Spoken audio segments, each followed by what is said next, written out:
तो back side वाली जगह तक की पछानी गई उस वक्त कि मैं इस वेले किस जगह मौजूद हाँ जी। बिल्कुल इस वेले मैं मौजूद हाँ जी दीवार खैरी, जिस तरह पिछले दिन काम शुरू होया सी ईदी सू पहले तो हूँ ईदी की तकरीबन 2 महीने गुजरी के उस वेले इसका काम बंद होया सी तो स्टिल अजा इसका काम दोबारा शुरू नहीं हो सकिया। तो इस तरह काम ईदी सू जो पहलू होया सी उहा होया सी तो उस तो बाद इसका कोई काम नहीं होया। इस दीवार की लंबाई बहुत ही ज़्यादा सी और बहुत ही बड़ी दीवार सी जिसकी वजह से असा इसी की नाम दिता सी दीवारे खैरी ना। तो यह रोडा की सूरत आ जिथों अस सोचो भी ना कि बंदा पैदल भी जाई सकना। तो गड्डियां और मोटरसाइकिल इथों बिल्कुल ही ना सोचो कि वो इथों जाई सकने। तोरो तौर सा कि अगे तक रोडा बट्टे ही बट्टे नजर आई रहे सन। सोच सा कि पता ले ही गया उसी कि अवाम इस रास्ते इस्तेमाल नहीं करी रही है। अवाम जिस रास्ते इस्तेमाल करी रही है और रास्ता ऐदा है आड़ियां वाला तो बाड़ियां वाला। अवाम इतनी जा रही है अपने ग्रां और अपने शहर और पार सा कि रास्ता लगा नजर आई रहा उसी उस रास्ते अवाम अगे जा रही है ग्रां में। राशिद शबीर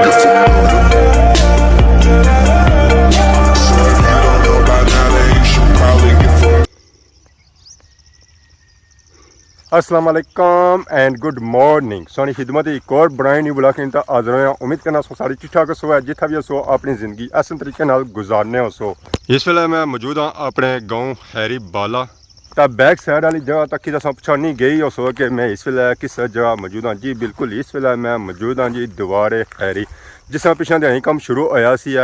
ईदी सू पहले तो हूँ ईदी की तकरीबन 2 महीने गुजरी के उस वेले इसका काम बंद होया सी तो स्टिल अजा इसका काम दोबारा शुरू नहीं हो सकिया। उस वेले तो क्या सी कि इतना लगी सी मशीन तो हूँ सो इतना मशीन भी नजर नहीं अच्छन गया मशीन और पट्टी तक किन्नी गए। तो इस तरह काम ईदी सू जो पहलू होया सी उहा होया सी तो उस तो बाद इसका कोई काम नहीं होया। इस दीवार की लंबाई बहुत ही ज़्यादा सी और बहुत ही बड़ी दीवार सी जिसकी वजह से असा इसी की नाम दिता सी दीवारे खैरी ना। हूँ तो मौसम भी चली रहा बारिशा तो बारिशा पानी सारा अच्छी तरह ढहना है इस जगह। तो हूँ सौ तक हो सके बारिशा का मौसम बनता हुआ किस टाइम भी बारिश अच्छी सकनी है और बारिश सारा पानी इस रोडा बचना और इतने ही नीचे अच्छी ढहना जिसकी वजह से यह दंदी भी भुननी है और इस वजह से यह दीवार भी इतना बनाई जा रही सी है। हूँ तो इस काम बंद होया कोई पता नहीं है कि इस काम दोबारा कदों शुरू हो सी है। तो बाकी जुलने इसने कोल कि इसने अपडेट देने तो बाकी रोडा की सूरत हाल चेक कराने और इन्होंने दिहाड़े च आवाम कुतों जानी है क्योंकि यह रास्ता तो होया हुआ बंद। तो फिर जहर आवाम कुदरा तो कुदरों जानी उसी है अगे कि 810 कार नजर आई रहे उसने इस ग्राइन सारी आवाम इस रोडा बनी अगे जानी है खादमाबाद वाली साइड और डडियाल वाली साइड। मशीन लगी सी इस जा कंक्रीट बनाई तो इतनी नीचा सिटी रहे सन।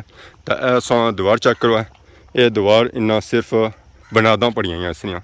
तो मटीरियल जेरिया सी इस जगह से नीचे डायरेक्टली। तो बाकी रसे इतना बदे हुए मटीरियल कुछ पिया हुआ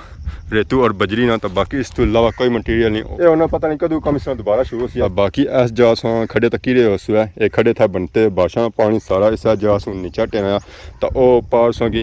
बुनियादा पर मिट्टी भी नजर आई रही उसी जी मिट्टी इतनी पूरी तरह नीचा जा रही है। तो बाकी अगर सो कि रोडा की सूरत हाल चेक करो तो यह रोडा की सूरत हाल जिथों अस सोचो भी ना कि बंदा पैदल भी जाई सकना। तो गड्डियां और मोटरसाइकिल इथों बिल्कुल ही ना सोचो कि वो इथों जाई सकने। तोरो तौर सा कि अगे तक रोडा बट्टे ही बट्टे नजर आई रहे सन। सोच सा कि पता ले ही गया उसी कि अवाम इस रास्ते इस्तेमाल नहीं करी रही है। अवाम जिस रास्ते इस्तेमाल करी रही है और रास्ता ऐदा है आड़ियां वाला तो बाड़ियां वाला। अवाम इतनी जा रही है अपने ग्रां और अपने शहर और पार सा कि रास्ता लगा नजर आई रहा उसी उस रास्ते अवाम अगे जा रही है ग्रां में और इस रास्ते मुड़ी वापस आई रही है तो शहर जा रही है। और रोडा की यह सूरत हाल ना सिर्फ इस जगह बल्कि इथू की नहीं ना वो तोरा तक और इथू की नहीं ना तो बुना तक सारी रोड इस तरह। जैसा कि सौ पिछलियां सारियां वीडियो चेक की उसने उस वेले इतना लगी सी मशीन रोडा की खुदाई की कुशादगी की जिसकी वजह से यह सारी रोड ही पट्टी भी है उसने माड़ी भी है। तो भाई हूँ जहर है जिस काम शुरू हो सी उस वेले ये रोड सैट हो सी हूँ तो यह रोड सैट नहीं हो सकनी है। तो अगर सैट भी करना तो मशीना सैट हो सी थां सैट नहीं होनी है। तो जिस इस दीवार का काम शुरू होया सी तो उस वेले गई सी मशीन नीचे तो मशीन इतना रास्ता बिल्कुल ही कौन सी उस वक्त इतना रास्ता बनाया गया से और रास्ते पर तकरीबन 203 घंटे लगे सन। फिर जे तो इतना रास्ता बनता सी तो और मशीन नीचे गई सी तो उस इतना बुनियादा बनाई सन दीवार सैट की तो फिर उस तो बाद इतना दोबारा काम शुरू होया सी। तो रास्ता भी काफ़ी दूर जे तो बनता सी कि यह जगह थोड़ी मैदानी सी तो बाकी सारा पहाड़ ही सी दंदियां ही सन उतों तो रास्ता कौन निकलना सी तो इतना जो रास्ता बनाया गया ना वह भी काफ़ी दूर कढ़िया गया वो भी त्रेडा कढ़िया गया सीधा नहीं कढ़िया गया। अगर सीधा कढ़ रहा तो यह पूरी बाड़ी जया सी है इस वक्त रास्ता वो थ तक लगा जाए खुदाई थ तक लगी जाए ये ना थोड़ा त्रेडा कढ़िया ताकि दंदियाँ थोड़ियाँ घट टेन है। तो बाकी रास्ते तक उस पलाइयां तुसें टट्ठियां नज़र आई रही सन तो यह मिट्टी रोड़ी तो नीचा जे रही है पानी अपना रास्ता बनाई रहा ज़ाहिर है बारिशां सीजन है तो बारिशां काफ़ी ज़्यादा हो रही जिसकी वजह से सारा पानी नीचा जाना और जी मिट्टी कच्ची है वो ज़ाहिर है पानी नाल रुड़ी तो नीचा जानी है इतना असें काफ़ी ज़्यादा नाले बनते हुए नज़र आई रहे उस मिट्टी रुड़ी तो नीचा जे रही है अगर इतना होना होना कि गड्डी या मशीन अच्छी सकनी है और मुश्किल लगी सी है गड्डी तो नहीं अच्छी सकनी पर मशीन है कि औखी सौखी आई जाती है पर उसी की भी सेटिंग करनी पैसी फिर जे तो मशीन अच्छी है तो वैसे को नहीं अच्छी है तो बाकी जो इतना बालन पिया उसी ना उसी की भी कीड़ा लगी गया और भी संगी नीचे आटा बनता हुआ नज़र आई रहा उसे आटा ना समझे एक कीड़ा लगा तो कीड़ा खाना जाना तो इसने जी अंदर लकड़ी है ना ये उस लकड़ी का पाउडर बनता हुआ अगर इसी में लपड़ा ना तो इतना भोर बन जाती तो यह लकड़ी सौ चौन को नहीं आउगी है बल्कि काफ़ी ज़्यादा किकर भी टट्ठे जेह्ड़े इस रास्ते आए सन उन्होंने इसने टाले भनते उन्होंने चीज़ साइडा सट्टिया ने और रास्ता इतना बनाया ने मशीनों वास्ते तू ये मशीन गई है अगे त्रै बाड़ियाँ छोड़ी तो फिर जे तो उत्थै कम उसना शुरू होया सी तो बाकी ये साइडा बहुत ही खौफनाक जंगल है और इस जंगल काफ़ी ज़्यादा जंगली जानवर पाए जाने और अस पूरा जंगल टूर करसा तो इंशाल्लाह असेंगी वो जानवर चेक करासा बाकी आगे असेंगी इत्थै काफ़ी ज़्यादा परिंदियां दी आवाज़ां आई रही सन और परिंदे नज़र नहीं अच्छन गए ज़ाहिर परिंदे निक्के जो होने असेंगी नज़र भी कुत्थों सन तो बाकी दीवारें हैरी इस जगह बनी रही है दीवार तक नज़र अच्छन गया पर दंदी संगी नज़र अच्छी है और साइडा काफ़ी ज़्यादा इतना मिट्टी पे भी आता है इस मिट्टी की जी ऊंचाई है ना और तकरीबन 20-25 फुट होसी है तो और इसने अंदर संगी काफ़ी ज़्यादा लहरां भी लगियां नज़र आई रही सन ये लहरां जड़ियाँ लगियां ना और बारिशा ने पानिया की वजह से लगियां तो साइडा देखो मिट्टी संगी सिजी भी नज़र आई रही उसी है ये बारिशा ने पानिया की नमी है उपरों तो नमी सुकी गया पर नीचा संगी उस तरह नमी नज़र आई रही उसी है अगर संगी इस दीवार दी बुनियादा चेक करा या दीवार चेक करा उस वास्ते मिगी चढ़ना पेसी है उपर तो फिर जे तो दीवार संगी नज़र ऐसी है इस जगह जे संगी दीवार नज़र ऐसी है ये जो नीचे फर्श पिया हुआ इस दीवार दी बुनियादा ही ये दीवार थू किन्नी वो अगे तक जानी है और इसकी लंबाई बन सन तकरीबन 150 फुट मतलब कि इसकी लंबाई 150 फुट है और ऊंचाई तकरीबन 3 फुट के 40 फुट ना बाईसी है काफ़ी ज़्यादा ऊंचाई है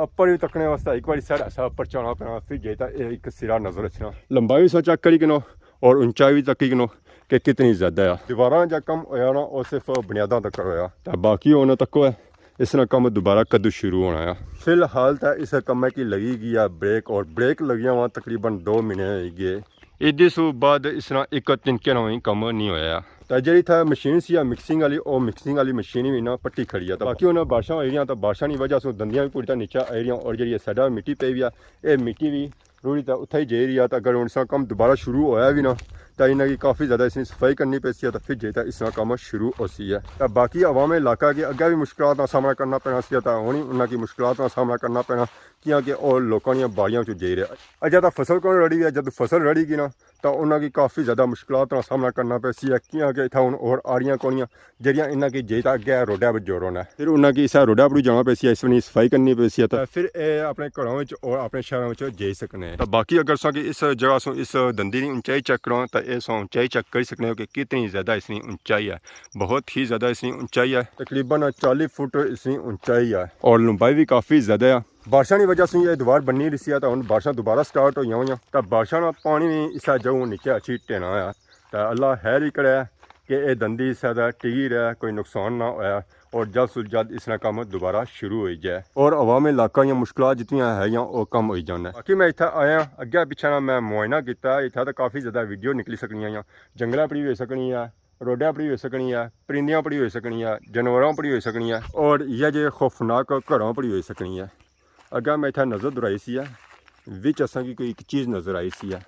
वो पता नहीं उन्होंने सप सी है या क्रो सी है कोई चीज़ तो है सी है और जहर अंदर चली गई है माड़े डर की वजह से अगर मैं भी ना जाना यह ना होया मैं सारी थू देना तो अगों मारी के ना चक या दूसरे सराहे चो निकली छा तो मारा कम हो जाए और मारे को नस्ल ही ना होया तो सो मैं अपनी सेफ्टी करी रहा बाकी सही काफ़ी ज़्यादा इतना प्यारियां प्यारियां आवाज़ा भी आई रही उसन जो आवाज़ा सो की परिंदियां सुनाई दे रही उसन और कुछ आवाज़ा सो की त्रिडियां और मकोड़ियां सुनाई दे रही सन जड़ियाँ इधरों बोली गई जहर अस कोल जासा तो वह आवाज़ा सन की सुनाई नहीं देनियाँ वो आवाज़ा हो जासन चुप वो आवाज़ा हो जासन ख़त्म तो बाकी इतना गर्मी काफ़ी ज़्यादा है इस जगह तो हवा बिल्कुल कौन लगनी अगर हवा लगनी ना उस वास्ते असें उपर जाना पैना तो हवा किन्ने वास्ते ये तो पसीना के साथ चो जे रहा तो बाकी हमारी मर्जी ये है कि मैं ऊपर चढ़ा और अपना ही आवाज़ लवा तो नाली सुन के ना इजाज़त कि सानी खिदमत इस तरह नई नई वीडियो को हाजिर हो रहे हैं। तब तक दोस्तों इजाज़त, ईमान अल्लाह, खुदा हाफिज़।